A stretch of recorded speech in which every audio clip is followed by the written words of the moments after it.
There is a phase in many marriages or long-term relationships that blindsides people. Not because love disappeared, but because no one understood. What was happening.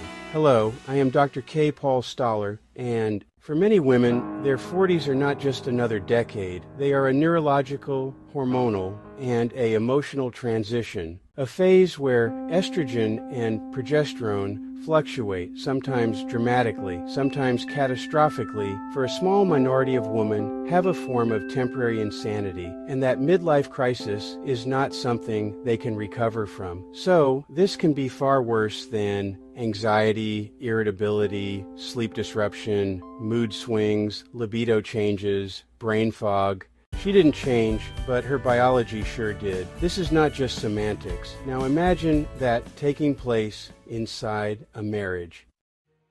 And because neither understands the transition, they both make the same mistake. They personalize it, and here's where things often go really wrong. I'm anxious. I'm not sleeping. I don't feel like myself. And too often, the deeper question is never asked. Is this depression, or is this a major hormonal transition being misread as a psychiatric problem? Because it is just so easy to write a script for antidepressants. 25% of women in the perimenopausal age range are on antidepressants. That is a heck of a lot of women on a psychiatric drug. Now let's be clear, increasing serotonin levels can help most women, and the spice saffron can make that happen without drugs. But SSRIs are not neutral. They do far more than inhibit reuptake of serotonin. They can also cause emotional flattening, lower libido, reduced intimacy, less emotional presence. So in some cases, a woman already struggling with hormonal instability, fatigue, loss of desire, is then given something that may further blunt her emotional and sexual responsiveness. And the marriage absorbs the impact, and you know who will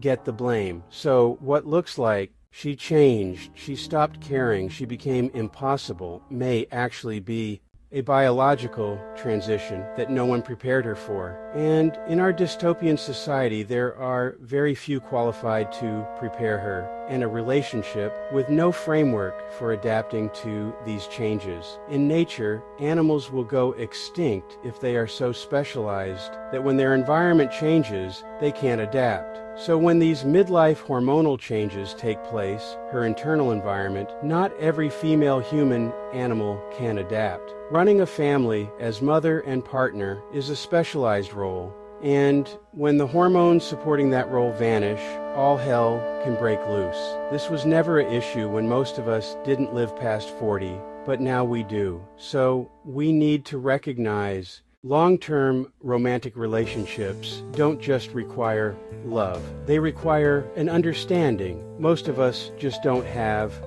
Hence the massive increase in gray divorces. Some families aren't falling apart because they stopped loving each other. They're falling apart because a major life transition was never recognized until it was too late. Not every marriage crisis is betrayal. Sometimes it's biology, and as a society, we skip that class.